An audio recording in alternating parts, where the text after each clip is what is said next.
Hello दोस्तों, स्वागत है आप सभी का आपके अपने यूट्यूब चैनल सरस्वती क्लासेस पर। मैं विशाल पराशर आज आपको कराऊंगा एक्सरसाइज 6.3 के फोर्थ क्वेश्चन से। पिछली वाली वीडियो में हमारा थर्ड क्वेश्चन तक कंप्लीट हो चुका है।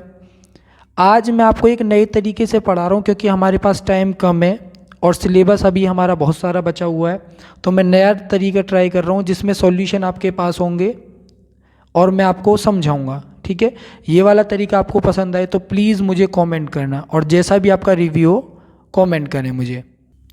फोर्थ क्वेश्चन में हमें दे रखा है, ये हमारे पास फिगर है एक जिसमें P, Q, R, S और T हमारे पॉइंट्स दे रखे हैं और फिगर में हमें दे रखा है QR यानी ये वाला पोर्शन और QS ये वाला हमारा पोर्शन अपॉन में QT अपॉन में PR। ये वाले जो हमारे पार्ट्स हैं ये बराबर हैं। फर्स्ट वाला एंगल और सेकंड वाला एंगल जो है ये हमारा बराबर है। तो हमें प्रूव करना है PQS ये छोटा वाला ट्रायंगल और TQR ये बड़ा वाला ट्रायंगल दोनों आपस में सिमिलर होंगे। तो इसके सॉल्यूशन के लिए हम जाते हैं ट्रायंगल PQR के पास, PQR इस वाले ट्रायंगल के पास। अभी यहाँ पे हमारा Q एंगल और R एंगल दोनों आपस में बराबर है। एंगल PQR और एंगल PRQ दोनों आपस में बराबर है। तो PQ और PR ये वाली दोनों साइड भी हमारी बराबर होंगी। रीज़न होगा हमारा इक्वल एंगल। जब हमारे एंगल बराबर होते हैं तो इक्वल साइड, तो हमारी साइड भी बराबर होती है। ठीक है, अब यहाँ से हमारा PQ और PR भी बराबर हो गया। दूसरी चीज़ हमें गिवन है कि QR अपॉन में QS बराबर है QT अपॉन में PR के, और PQ और PR दोनों हमारे आपस में बराबर हैं। तो हमारे PR की जगह पे हम चेंज कर देंगे, इसको QP कर देंगे। तो QP हमारा किसका पार्ट है? QP हमारा इस वाले ट्रायंगल का पार्ट है। और दूसरी चीज़ अब हमें प्रूव क्या करना था कि PQS ये छोटा वाला ट्रायंगल और TQR ये बड़ा वाला ट्रायंगल, इसमें हमारा जो एंगल Q है ये हमारा कॉमन हो जाएगा। और हमने अभी प्रूव किया है कि QR अपॉन में QS यानी बड़ी वाली साइड अपॉन में छोटी वाली साइड, सेम टाइप से बड़ी वाली साइड अपॉन में छोटी वाली साइड, इनका जो रेशो है वो बराबर है। तो अब हमारा एंगल कॉमन हो गया और जो रेशो है वो बराबर हो गया यानी प्रोपोर्शन हो गया। जब यहाँ पे हमारी दो साइड का रेशो बराबर हो गया और एक एंगल बराबर हो गया तो साइड एंगल साइड से PQS और TQR जो है वो दोनों बराबर हो जाएंगे। फिफ्थ क्वेश्चन में हमें दे रखा है S and T यानी ये वाला पॉइंट S और ये वाला पॉइंट T। एक पॉइंट तो हमारा PR लाइन पर है और एक पॉइंट हमारा RQ लाइन पर है। ठीक है, और हमारा जो एंगल ये वाला है T और ये वाला जो एंगल है हमारा P दोनों आपस में बराबर है। तो हमें प्रूव करना है कि RPQ ये बड़ा वाला ट्रायंगल और RTS ये छोटा वाला ट्रायंगल दोनों आपस में सिमिलर होंगे। तो इसके लिए हम क्या करते हैं, ट्रायंगल RPQ ये बड़ा वाला ट्रायंगल और RTS ये छोटा वाला ट्रायंगल दोनों को लेके चलते हैं। तो एंगल R जो है हमारा ये वाला एंगल ये छोटे वाले ट्रायंगल का भी पार्ट है और बड़े वाले ट्रायंगल का भी पार्ट है। तो ये क्या हो जाएगा, कॉमन हो जाएगा। और हमें क्वेश्चन में दे रखा है ये वाला एंगल और ये वाला एंगल दोनों बराबर है। दो एंगल बराबर हो गए, एक RTS और एक RPQ, ये दोनों हमें गिवन है। तो बाय एंगल सिमिलरिटी हमारे पास एंगल सिमिलरिटी होती है, उसके बेस पे हम क्या कह सकते हैं कि RPQ और RTS दोनों ट्रायंगल हमारे कैसे हो जाएंगे, सिमिलर हो जाएंगे। सिक्स्थ क्वेश्चन में हमें एक फिगर दे रखी है ABC बड़ा वाला ट्रायंगल है और उसके अंदर ADE एक छोटा वाला ट्रायंगल है और हमें बोला ABE यानी ये वाला ट्रायंगल और ACD ये वाला ट्रायंगल दोनों आपस में कैसे होंगे, हमारे कॉन्ग्रुएंट दे रखे हैं। ठीक है, तो हमें प्रूव करना है कि ADE ये छोटा वाला ट्रायंगल और ABC ये बड़ा वाला ट्रायंगल कैसे होंगे, हमारे सिमिलर। कॉन्ग्रुएंट हमें दो ट्रायंगल दे रखे हैं और सिमिलर हमें ये वाले दोनों ट्रायंगल बताना है। तो ABE ये वाला ट्रायंगल और ACD ये वाला ट्रायंगल, तो इसमें AB और AC ये वाली साइड और ये वाली साइड दोनों आपस में बराबर होंगी बाय CPCT।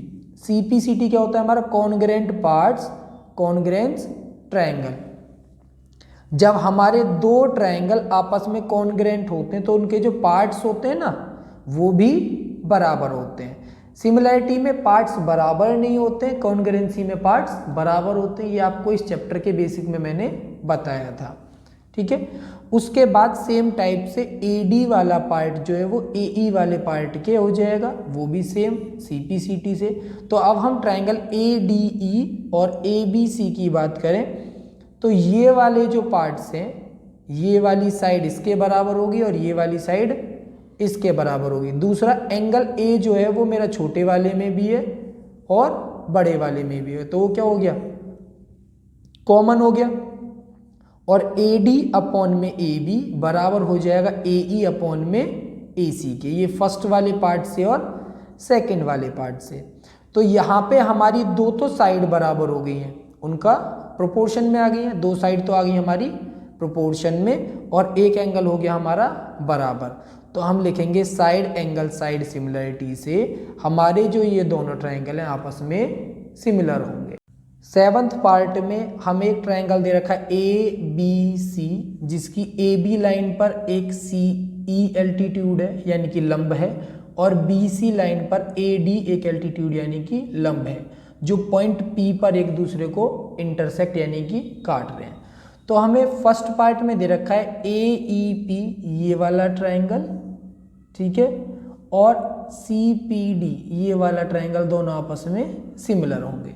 तो इसके लिए हम लिखते हैं कि एंगल E ये वाला एंगल E और एंगल D दोनों आपस में बराबर होंगे। क्यों? क्योंकि दोनों 90 डिग्री के। और APE ये वाला एंगल और CPD ये वाला एंगल दोनों हमारे बराबर होंगे। क्यों? क्योंकि ये दोनों वर्टिकली अपोजिट है। तो बाय एंगल एंगल सिमिलरिटी, देखो एक एंगल तो ये कॉमन हो गया, बराबर हो गया दोनों में, और एक एंगल ये बराबर हो गया। तो बराबर एंगल एंगल सिमिलरिटी से हमारा AEP यानी ये वाला ट्रायंगल और CPD ये वाले ट्रायंगल हमारे कैसे हो जाएंगे? सिमिलर हो जाएंगे। सेकंड वाले पार्ट में हमें बोला ABD ये वाला और CBE ये वाले दोनों हमें क्या प्रूव करने? सिमिलर प्रूव करने। तो यहाँ पे दोनों में ABD में और CBE में जो हमारा एंगल B है वो कॉमन है, तो हम लिखेंगे एंगल B हमारा कॉमन हो गया। और एंगल E और एंगल D जो है वो हमारा क्या हो जाएगा? दोनों बराबर है क्योंकि 90 डिग्री के हैं। तो ABD यानी ये वाला ट्रायंगल हमारा, ठीक है, और CBE ये वाला ट्रायंगल, ये दोनों हमारे कैसे हो जाएंगे? आपस में सिमिलर हो जाएंगे बाय एंगल एंगल सिमिलरिटी। इसके थर्ड वाले पार्ट में हमें दे रखा है AEP ये वाला ट्रायंगल, ठीक है, और ADB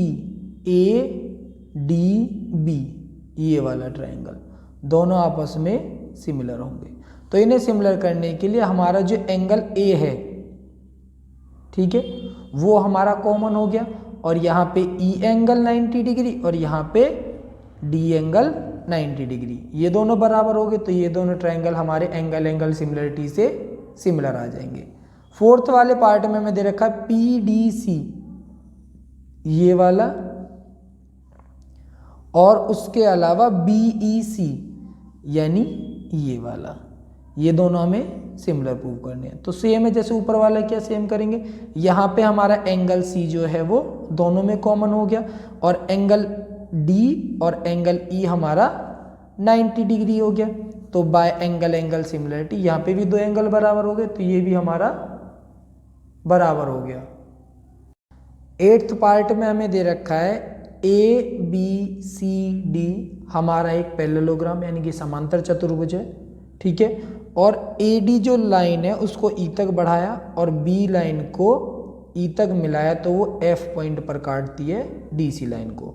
तो हमें प्रूव करना है कि ABE ये वाला ट्रायंगल और CFB ये वाला ट्रायंगल जो है वो आपस में सिमिलर होंगे। तो हम क्या करते हैं, ABE में और CFB में हम देखते हैं कि एंगल A जो है वो हमारा और C के बराबर है, क्योंकि अपोजिट एंगल जो हमारा पैरेललोग्राम होता है उसके जो अपोजिट यानी आमने सामने के एंगल होते हैं वो बराबर होते हैं। उसके अलावा एंगल AEB ये वाला एंगल और CBF ये वाला एंगल जो है ऑल्टरनेट है, और ये ऑल्टरनेट एंगल जो होते हैं वो हमारे आपस में बराबर होते हैं, क्योंकि पैरेललोग्राम है तो ऑल्टरनेट एंगल बराबर होंगे। तो दो एंगल हमारे बराबर हो गए, तो ABE और CFB आपस में कैसे हो जाएंगे, सिमिलर हो जाएंगे। 9th वाले क्वेश्चन में हमें दे रखा है ABC और AMP हमारे दो ट्रायंगल हैं, जिसमें B राइट एंगल है और M राइट एंगल है। ठीक है, तो हमें प्रूव करना है कि ABC और AMP जो हमारे ट्रायंगल है वो आपस में सिमिलर होंगे। तो दोनों ट्रायंगल में हमारा जो एंगल A है वो कॉमन है। ठीक है, एंगल B भी 90 और एंगल M भी 90 है, तो दो एंगल हमारे बराबर हो गए। तो एंगल सिमिलरिटी से हमारे दोनों ट्रायंगल आपस में कैसे हो जाएंगे, सिमिलर हो जाएंगे। उसके सेकंड वाले पार्ट में हमें प्रूव करना था कि AC साइड अपॉन में AP साइड और BC साइड अपॉन में MP साइड इनका रेशो बराबर होगा। तो अभी हमने देखा कि हमारे जो दोनों ट्रायंगल हैं वो सिमिलर हैं, तो सिमिलर ट्रायंगल जो होती हैं उसकी कोरेस्पॉन्डिंग साइड्स जो होती हैं वो प्रोपोर्शन में होती हैं। तो हम लिख देंगे दोनों ट्रायंगल हमारे आपस में सिमिलर हैं, तो इसलिए जो कोरेस्पॉन्डिंग पार्ट्स हैं वो आपस में प्रोपोर्शनल में होंगे। तो इस वाली वीडियो में मैंने आपको एक नए तरीके से समझाने की कोशिश करी है, ताकि हमारा जो टाइम है वो बचे, क्योंकि लिखने में टाइम थोड़ा सा ज़्यादा लगता है। अगर आपको ये वाला तरीका ज़्यादा अच्छा लगा हो तो प्लीज़ मुझे कमेंट करें, ना तो मैं अपने पीछे वाले तरीके से आपको वापस से समझाऊंगा।